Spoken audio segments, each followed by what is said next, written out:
Bismillahirrahmanirrahim. Assalamu alaikum to all my dear students. Welcome to Commerce World by Sir Farrukhadeel.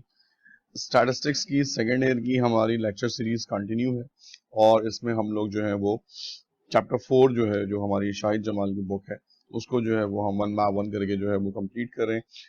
Last lecture में भी आपको 2-3 lectures के अंदर mean की कुछ प्रॉपर्टीज जो है वो करवाई थी, जिसमें मीन का अनग्रुप डाटा कैसे निकाला जाता है और मीन में जो है वो किस तरह से हम जो है वो बाकी कैलकुलेशंस जो है मीन की जो प्रॉपर्टी है कि अगर मीन में से उसकी ओरिजिनल वैल्यू को माइनस किया जाए तो किस तरह से जो है वो वैल्यूज जो है वो आपके पास जो है वो जीरो के बराबर आती हैं। तो आज की क्लास में भी हम इसी टॉपिक को जो है वो कंटिन्यू करेंगे, क्योंकि मीन हमारा एक बड़ा इंपॉर्टेंट टॉपिक है और कई कई दफ़ा जो है वो एग्जाम्स में शॉर्ट में भी आता है, लॉन्ग में भी आता है। तो मैं इसकी आप लोगों को मैक्सिमम प्रैक्टिस जो है वो करवाऊंगा और जितने भी यूनिक क्वेश्चंस हमारी 5 ईयर के अंदर हमारे पास पेपर्स में आए हुए हैं उनको हमने जो है वो सॉल्व करना है, ताकि ये सवाल कहीं से भी आपके पास आ जाए तो उसमें आपको कोई प्रॉब्लम ना हो। तो जनाब शुरू करते हैं आज का लेक्चर। आज का लेक्चर जो है ये है फाइंड द चेंज मीन या न्यू मीन, कि अगर हमें कोई चेंज मीन निकालना हो कि डाटा का पहले जो हमें मीन दिया हुआ था वो कुछ और था, फिर उसमें कुछ वैल्यूज में चेंज हुआ, ऊपर नीचे हुआ, और फिर उसका जो मीन जो निकालना होगा वो किस तरह से फाइंड आउट किया जाएगा। तो ये बेसिकली जो है वो हमारा आज का टॉपिक है। शॉर्ट क्वेश्चन में ये सवाल ज्यादातर आता है और चैप्टर नंबर 4 में ये इसकी काफी डिटेल्स गिवन है। आप अभी जो सवाल आप लोग कर रहे हैं, जो मैं अभी आपके सामने लिखा हुआ भी सवाल है, ये ईयर 2019 में और एज इट इज क्वेश्चन जो है वो 2017 में भी जो है वो आपके पास आया हुआ है और 5 मार्क्स का ये क्वेश्चन है जिसके हमने जो है वो करना है। ठीक है जी, आज की तारीख जो है वो आपके है 7/11/2021। तो आपको याद रहे कि हम लोगों ने 7 नवंबर को जो है वो आपको ये जो है वो करवाया था। ऑब्वियसली अपलोडिंग की डेट 1-2 दिन ऊपर नीचे हो सकती है, बिकॉज मैं एक पैटर्न को फॉलो करता हूँ। किसी दिन अकाउंटिंग है, किसी दिन कॉस्ट अकाउंटिंग है, किसी दिन फाइनेंशियल मैनेजमेंट है। तो अल्टीमेटली हम मुझे मल्टीपल जो है वो चीजें जो है वो करनी होती है। बहुत से स्टूडेंट्स जो होते हैं वो डेफिनेटली साइकिल में होते हैं। सेकेंड ईयर अकाउंटिंग है, सेकेंड ईयर स्टैट्स है। अभी मेरे पास इतना टाइम भी नहीं निकल पा रहा है कि मैं अपनी फर्स्ट ईयर अकाउंटिंग और फर्स्ट ईयर जो बिजनेस मैथ्स है उसके ऊपर भी मैं अभी इतना डिटेल में काम नहीं कर पा रहा हूँ। चीजें जो है वो क्योंकि अब सीजन अपने बिल्कुल पीक पर है। We are in the mid of November, then we just have 4 months to go for towards the exams. तो इसी वजह से हमें थोड़ा सा जो है वो अपने आप को जो है वो मैनेज करना पड़ेगा, ताकि एग्जाम से पहले पहले कम से कम सेकेंड ईयर की तैयारी जो है वो हम प्रॉपर तरीके से कर सकें। बहुत जल्द इंशाल्लाह आप लोगों को बैंकिंग और सीजी के लेक्चर्स भी जो है वो इस वेबसाइट के ऊपर और मेरे चैनल के ऊपर मिलेंगे। तो बस आप लोगों से एक अर्ज ये है कि अपने फ्रेंड सर्किल के अंदर जो भी लोग स्टूडेंट्स इस वक्त जो है वो स्ट्रगल कर रहे हैं और जो भी लोग तैयारी कर रहे हैं, स्ट्रगल ना भी कर रहे हैं बल्कि बहुत अच्छा पढ़ रहे हैं और तैयारी कर रहे हैं अपने सेकेंड ईयर एग्जाम्स की, तो उनके साथ जो है वो ये चैनल जो है वो शेयर करें, क्योंकि हो सकता है कोई ऐसा सवाल जो कि उनके लिए इंपॉर्टेंट हो और वो इसको तैयार करके जो है वो बेहतर परफॉर्म कर सकें। और अगर उनको ना आ रहा हो तो वो मेरी लेक्चर सीरीज देखकर वो सवाल कर लें, तो इससे हम दोनों को ही जो है वो बेनिफिट मिलेगा। खैर चलें स्टार्ट करते हैं ना आज की क्लास। सवाल पढ़ते हैं जरा। कह रहा था मीन ऑफ 10 नंबर्स, कोई भी 10 नंबर है, 10 नंबर्स हैं, इज 8। उसका जब हम मीन निकालते हैं तो वो आता है 8। 10 नंबर है, उनका मीन निकालते हैं तो मीन आता है 8। अच्छा, इससे पहले कि मैं सवाल आगे बढ़ूं, एक दफा जल्दी से आपको मीन का फॉर्मूला बता दूं। मीन को हम डिनोट करते हैं एक्स बार से और इसका फॉर्मूला होता है सिग्मा एक्स अपॉन एन। ये हमारा जो होता है वो फॉर्मूला होता है मीन का, x bar is equal to sigma x upon n. X bar represent करता है मीन को, सिग्मा एक्स रिप्रेजेंट करता है टोटल ऑफ द वैल्यूज को और एन रिप्रेजेंट करता है नंबर ऑफ वैल्यूज को। तो जनाब आपसे कह रहे थे मीन ऑफ 10 नंबर्स का मतलब टोटल नंबर 10 है, तो एन की वैल्यू हो गई 10, is came out to be as, तो उसका जो मीन आ रहा है वो आ रहा है 8, यानी एक्स बार की वैल्यू हो गई एज। अभी फिलहाल हम इसको यहां तक सॉल्व करते हैं, आगे की वैल्यू को थोड़ा बाद में पढ़ेंगे। तो जनाब वैल्यूज पुट करते हैं। एक्स बार की जगह पर मैंने पुट कर दिया एज, सिग्मा एक्स मुझे नहीं पता, एन मुझे पता है कि एन है हमारे पास 10 नंबर्स, तो एन की जगह पर आ गया 10। अब मैं यहाँ बड़ी आसानी से सिग्मा एक्स मालूम कर सकता हूँ। 10 यहाँ पर डिवाइड हो रहा है, उधर जाके मल्टीप्लाई हो जाएगा, तो एज मल्टीप्लाई बाय 10, तो सिग्मा एक्स मेरे पास आ गया 80। तो देखिए मैंने कितनी आसानी से टोटल वैल्यू मालूम कर ली कि सिग्मा एक्स कैसे निकाला जाता है। अब आपके जहन में सवाल आ रहा होगा कि जनाब सिग्मा एक्स क्यों निकाला गया, इसकी क्या वजह है। इसकी वजह आपको पता चलेगी अगले सेंटेंस के अंदर। आइए अगला सेंटेंस पढ़ते हैं। कह रहे if the 11th number is included, हमने इस डाटा के अंदर एक नंबर और शामिल कर दिया जो हमें पता नहीं है कि वो नंबर कौन सा है, लेकिन हमने एक नंबर इसमें और शामिल कर दिया है। In the data the mean become 9, तो मीन की वैल्यू जो हो गई वो क्या हो गई, 9 हो गई। यानी जो हमारा ओल्ड मीन था, that is our old mean, इसको हम कह सकते हैं ओल्ड सिग्मा एक्स। तो जो न्यू मीन था 11th नंबर शामिल करने के बाद वो हमारे पास जो हो गया वो 9 हो गया। अब हम यही काम करेंगे न्यू डाटा के साथ, ठीक है जी। तो न्यू डाटा करते हैं। आप इसको सीक्वेंस नहीं करिएगा मुझे, क्योंकि नीचे एक सोल्यूशन और भी सॉल्व करवाना है, तो मैं इसको यूं करके कर रहा हूं ताकि मेरे पास जगह बने और एक ही पेज पे मैं कवर कर लूं। लेकिन जब आप एग्जाम में करेंगे तो उसको जैसे मैथमेटिक्स सॉल्व करते हैं कॉलम वाइज नहीं करिएगा, जैसे मैथमेटिक्स सॉल्व करते हैं वैसे ही करिएगा। तो मैं दोबारा वैल्यू लिख रहा हूँ, सिग्मा एक्स बराबर है sigma x upon n, mean बराबर है सिग्मा एक्स अपॉन एन के। अब मैं यही काम न्यू मीन के साथ करूंगा। अब कह रहे हैं कि 11th वैल्यू इसमें ऐड कर दी गई है जिसकी वजह से मीन 9 हो गया है। तो मीन की वैल्यू मैंने ले ली 9, सिग्मा एक्स मुझे नहीं पता है, एन हो गया मेरे पास अब 11। फिर मैं इसमें से सिग्मा एक्स निकाल लेता हूं, सिग्मा एक्स बराबर हो जाएगा 9 मल्टीप्लाई बाय 11, और मेरे पास जो सिग्मा एक्स की वैल्यू आ गई वो आ गई 99। इसका मतलब हमारा जो न्यू सिग्मा एक्स आ गया नई वैल्यू को शामिल करने के बाद वो आ गया 99। अब आपसे कह रहे हैं जनाब what is the 11th number, वो 11th नंबर क्या है जो इस डाटा में ऐड हुआ है। तो आप बढ़िया सही से बता सकते हैं कि जब 10 नंबर थे तो टोटल वैल्यूज आ रही थी 80, या टोटल वैल्यूज का टोटल आ रहा था 80। जब 11 वैल्यूज हो गई तो टोटल सम बन गया 99। तो पुराना सम था 88, नया सम हो गया 99। तो डिफरेंस जो क्रिएट हुआ है वो 19 का हुआ है। इसका मतलब जो वैल्यू डाटा में ऐड की गई है जिसने टोटल को 80 से बढ़ाकर 99 कर दिया, दैट टोटल इज 19। तो हम यहां पे करेंगे new value added is equals to new sigma x minus old sigma x. So new sigma x minus new sigma x is 99, old sigma x is 80. So the 11th number that is added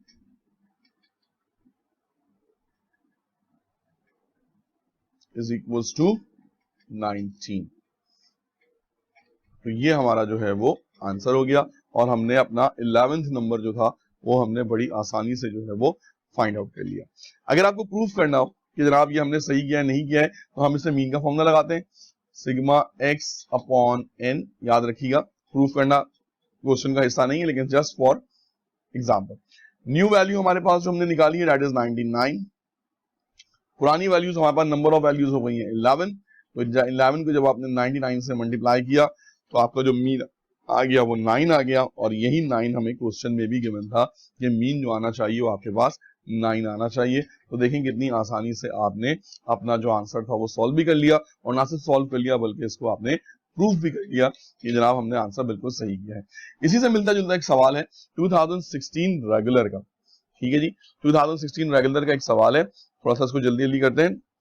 for a set of 15 observation, जनाब कितनी observation है 15, that will be n, the mean came out to be 12। तो mean जो निकाला गया इसका वो कितना निकाला गया, इसका मीन निकाला गया 12, that is your x bar. Mean जो भी होता है वो x बार होता है।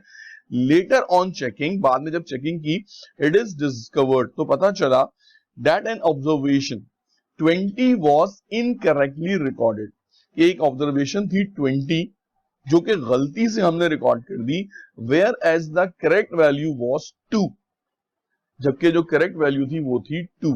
यानी हमने इंक्लूड करना था 2 लेकिन हमने गलती से इंक्लूड कर दिया 20।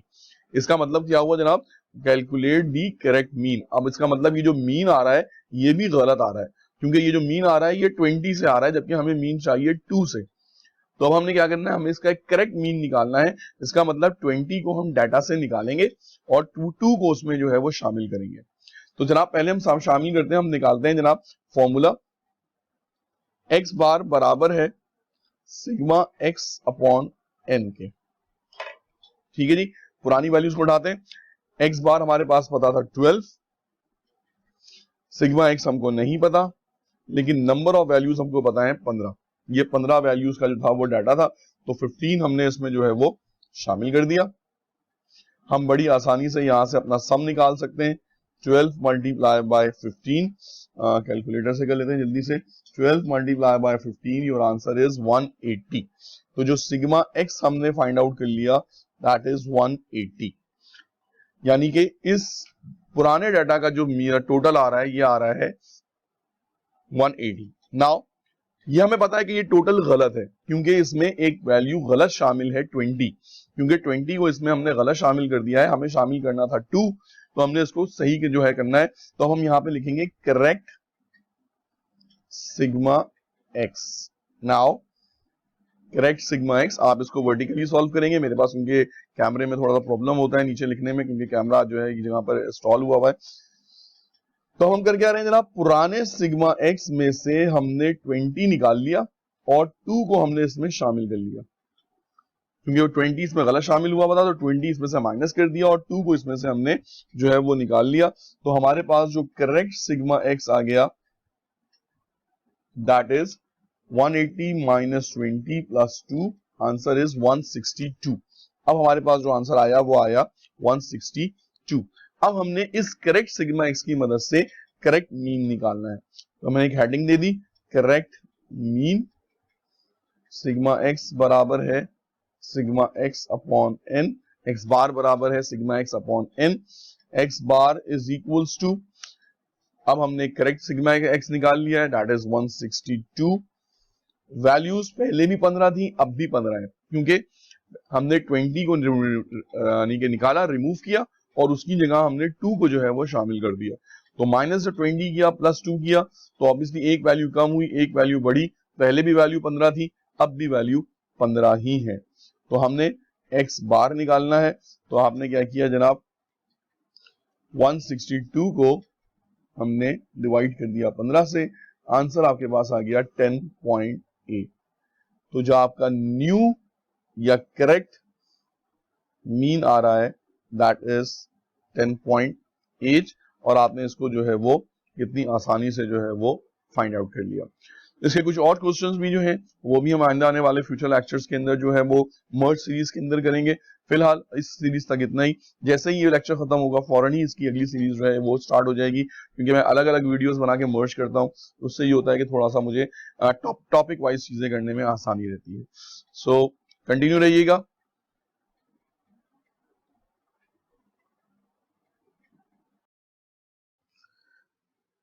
Bismillahirrahmanirrahim. Assalamu alaikum to my all dear students. Welcome to Commerce World by Sir Farrukhadeen.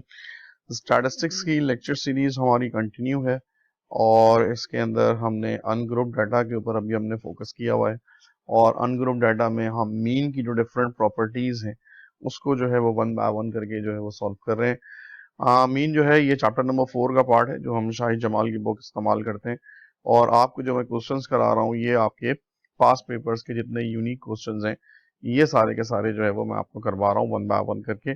तो जैसे ही आप इंशाल्लाह इसकी पास्ट पेपर्स की प्रैक्टिस शुरू करेंगे और अपने past papers year by year खोल के देखेंगे, तो आपको इंशाल्लाह इसको सॉल्व करने में कोई प्रॉब्लम नहीं होगी और आप बड़ी आसानी से अपना जो स्टैटिस्टिक्स का पेपर है ये 50 आउट ऑफ 50 का जो है वो कंप्लीट करेंगे। बस करना आपने ये है कि लेक्चर सीरीज को जो है वो वन बाय वन करते हुए जो है वो सीक्वेंस में देखते जाना है। आपकी पूरी बुक और पूरा 5 ईयर इंशाल्लाह मैं आपको यहाँ पे सॉल्व करके इसी सीरीज के साथ सॉल्व करके, बल्कि प्रॉपर डिस्क्रिप्शंस के साथ, थ्योरी के साथ और तमाम लॉजिक के साथ आपको करवाऊंगा, ताकि आपको एग्जाम में सवाल कहीं से भी आ जाए तो आपको करने में कोई इशू जो है वो ना हो। तो जनाब इस वक्त आपके सामने एक सवाल मौजूद है। टॉपिक है कंबाइन मीन। कंबाइन मीन कैसे हम मालूम करते हैं, ये हमारा जो है वो टॉपिक है। कंबाइन मीन के साथ ये ईयर है 2018 का, ये शॉर्ट क्वेश्चन है, चैप्टर नंबर 4 से इसका ताल्लुक है, और इसकी जो डिस्क्रिप्शन है that is mean of ungroup data कैसे निकालते हैं। 5 मार्क्स का ये सवाल आया था 2018 के पेपर में, और ये पेपर का है क्वेश्चन नंबर 5। तो ये अगर आप इस वक्त अगर आपके पास पास पेपर हैं तो आप पास पेपर्स को खोलकर जो है वो इसको वेरीफाई भी कर सकते हैं कि हाँ जी ये पास पेपर का ही जो है वो सवाल लिया गया है। सवाल एक दफा पढ़ लेते हैं हमें।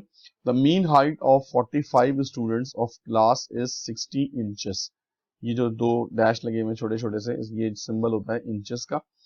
And the mean height of 55 students, यानी कोई और यानी कि एक 45 स्टूडेंट्स हैं एक क्लास के और 55 स्टूडेंट्स हैं दूसरी क्लास के, of other class is 57 inches. कह रहे हैं फाइंड द कंबाइंड मीन। इसका कह रहे हैं आपसे जनाब कि इसका जो कंबाइंड मीन है वो जरा सा आपने निकाल के दिखाना है कि अगर इन दोनों डाटा को कंबाइन कर दिया जाए, मिला दिया जाए, तो उसका जो मीन निकल कर आएगा वो क्या आएगा। यानी आपको यहाँ पर दो सेट ऑफ वैल्यूज गिवन है। एक फर्स्ट सेट ऑफ वैल्यू है जिसमें नंबर ऑफ स्टूडेंट्स हैं और उनकी मीन हाइट है, और एक दूसरी सेट ऑफ वैल्यूज है जिसमें नंबर ऑफ स्टूडेंट्स हैं और उनकी मीन हाइट है। तो जनाब सबसे पहले हमें क्या करना है इसको सॉल्व करने के लिए, it's a very easy question. तो सबसे पहला काम हम इसमें ये करेंगे कि हम यहाँ पर कुछ चीजें जो है वो फाइंड आउट करेंगे, डाटा इसका बनाएंगे ताकि हमें पता चल जाए कि हमने इसको सॉल्व कैसे करना है। तो डेटा के अंदर हमें सबसे पहले चाहिए होती है जो वैल्यू, उसे हम कहते हैं n1। n1 जो हमारा फर्स्ट सेट ऑफ डाटा है, इसके नंबर ऑफ वैल्यूज होती है, यानी कितनी वैल्यूज का मीन है, तो दैट इज 45 वैल्यूज। तो हम यहाँ पे लिख लेते हैं 45। फिर हमें चाहिए होता है x1 के ऊपर बार लगाते हैं मीन, यानी फर्स्ट सेट ऑफ वैल्यू का मीन। तो फर्स्ट सेट ऑफ वैल्यू का मीन यहाँ पर आपको दे दिया है 60। इंचेस नहीं लगा रहे क्योंकि जब डाटा में आंसर निकालेंगे तो वो इंचेस की फॉर्म में ही निकलेगा। फिर हमें चाहिए होता है n2, जो सेकंड सेट ऑफ वैल्यूज है उसका नंबर ऑफ वैल्यूज कितनी है, दैट इज 55। और फिर हमें चाहिए होता है x2, जो सेकंड सेट ऑफ वैल्यू है उसका मीन जो गिवन है वो कितना है, तो ये आ गया आपका 57। तो हमारे पास डाटा जो है ये तैयार हो गया। अब डाटा एक दफा तैयार हो गया तो फिर अल्टीमेटली इससे फॉर्मूला लगाना है और आंसर निकालना है। फॉर्मूला जो होता है इसका बड़ा आसान सा होता है, एक्स की बेस के ऊपर सी लगा देते हैं और ऊपर बार लगा देते हैं। सी इसका मतलब होता है कंबाइन मीन, तो C stands for combine, X bar C. Formula देख लीजिए, n1 x1 plus n2 x2 upon n1 plus n2. So it's a very easy formula, n1 x1 plus n2 x2 plus n1 plus n2। तो एक दफा आपके पास formula आ गया, अब just आपने values put करनी है और आंसर निकालना है। n1 is the number of values in the first set of values, that is 45, multiply by x1. x1 is the mean of the first set of data, 60, plus n2 is number of values in 55, that is second set of data, multiply by 57, the mean of the second value of the data, plus n1 is the first value, that is 45, plus n2 that is 55। तो देखिए आपने कितनी आसानी से इसमें जो है वो वैल्यूज अपनी पुट कर दी। एक दफा वैल्यूज पुट हो जाएं तो जस्ट उसके बाद सिर्फ और सिर्फ आपने इसको फॉर्मूले को सॉल्व करना है। आप इसको वर्टिकली करते रहेंगे जैसे आप नॉर्मली पेज के ऊपर सॉल्व करते हैं। मेरे पास उनके नीचे एक नया सवाल लिखा हुआ है तो मैं उसको करवाऊंगा। तो जनाब सबसे पहले हम इसको कैलकुलेट करना स्टार्ट करते हैं। कैलकुलेशन में हमें सबसे पहले चाहिए होगा the first set of values, that is 45 multiply by 60। Your answer is 2700 plus the multiplication of the second set of values, 55 multiplied by 57, answer is 3135,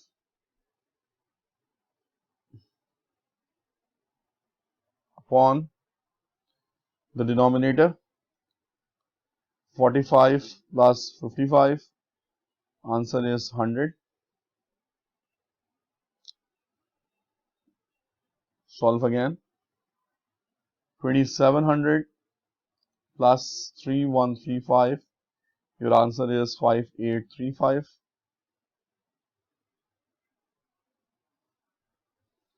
Now find out the answer. Last step, 5835 divided by 100, your answer is 58.35 inches. So that is your answer. तो देखें आपने कितनी आसानी से जो है वो इसको जो है वो सॉल्व कर लिया और आपको इसमें किसी किस्म की कोई प्रॉब्लम नहीं हुई। तो that is a formula of combined mean, n1 x1 plus n2 x2 plus n1 plus n2। I hope ये क्लियर हो गया होगा। चलें एक और करते हैं प्रैक्टिस क्वेश्चन ताकि आपको मजीद क्लियर हो और इसमें अगर कोई इशू है तो आप उसको और आसानी से जो है वो सॉल्व कर लें। अच्छा जी, आइए सवाल पढ़ते हैं। The mean of 4 numbers is 5। कोई भी 4 नंबर है, that is number of values, उनका अगर हम मीन निकालते हैं तो वो आता है 5। And the mean of 3 other values, 3 other numbers is 12।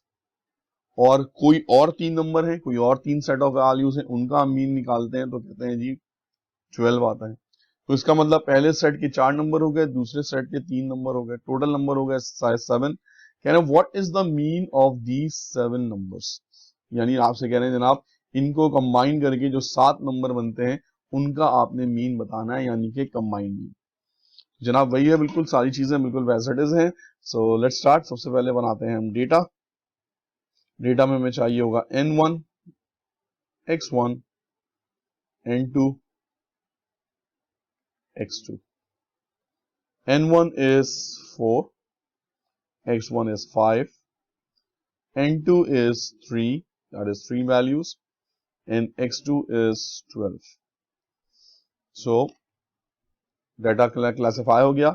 Now putting up the formula, xc is equals to n1, x1, n2, x2, n1 plus n2। अच्छा ये तो दो सेट ऑफ वैल्यूज, अगर 3 भी होती 4 भी होती तो ये फॉर्मूला कंटिन्यू रहता, n3 x3 हो जाता, नीचे डिनोमिनेटर में n3 हो जाता, n4 x4 हो जाता, डिनोमिनेटर में n4 हो जाता। तो ये फॉर्मूला जो है ये कंटिन्यू रहता है, ये सिर्फ दो वैल्यूज के लिए, दो सेट ऑफ वैल्यूज के लिए नहीं है, बल्कि जितनी सेट ऑफ वैल्यूज हैं उन सब के लिए ये फॉर्मूला जो है वो एप्लीकेबल है। Now let's put the values. xc is equals to n1 is 4, x1 is 5, n2 is 3, x2 is 12, n1 plus n2 4 plus 3। xc is equals to 5 fours are 20, 3 fours are 12 upon 7, 12 plus 20 plus 12 become 32, 32 upon 7, ठीक है जी, 20 plus 12 become 32, 32 divided by 7, answer is 4.57. So your answer is 4.57 and that is your answer. So आपने देखा कितनी आसानी से जो है वो हमने ये वैल्यूज जो है वो कंबाइन मीन के थ्रू जो है वो सॉल्व कर ली, और इतनी आसानी से ये क्वेश्चन जो दोनों शॉर्ट क्वेश्चन थे, इस वक्त जो आपने क्वेश्चन किया है ये 2014 रेगुलर का क्वेश्चन है, और ये भी अगर आप पास्ट पेपर्स को वेरीफाई करना चाहें तो आप इसको कर सकते हैं। तो हमने आज की क्लास में जो है जनाब ये दो सवाल किए आज के सेशन में, दोनों ही जो है वो कंबाइंड मीन के क्वेश्चन थे, और आई होप कि आपको कंबाइंड मीन निकालने में आपको कोई प्रॉब्लम नहीं होगी। इसके अलावा इससे पहले वाले लेक्चर के अंदर हम लोगों ने जो है वो मीन की जो और दूसरी प्रॉपर्टीज होती हैं कि करेक्टेड मीन कैसे निकालते हैं, न्यू मीन कैसे निकालते हैं, तो वो हमने किया था। तो वन बाय वन करके हम इसको कंप्लीट कर रहे हैं। अब हमारा यहाँ पर जो मीन की प्रॉपर्टी वाला चैप्टर है ये हमारा जो है वो वाइंड अप हो गया। अब हम इसका जो है जो ग्रुप डेटा के जो सवाल होते हैं, जो लॉन्ग क्वेश्चन में आते हैं और बहुत सारे सवाल होते हैं, तो उसको हमने इंशाल्लाह जो है वो नेक्स्ट लेक्चर सीरीज के अंदर जो है वो उसको कंप्लीट करेंगे। उसमें शॉर्ट क्वेश्चंस भी हैं, उसमें लॉन्ग क्वेश्चन भी है।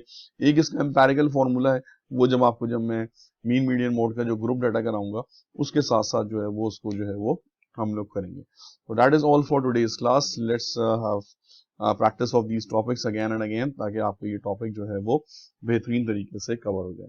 Thank you very much. अल्लाह हाफिज, टेक केयर।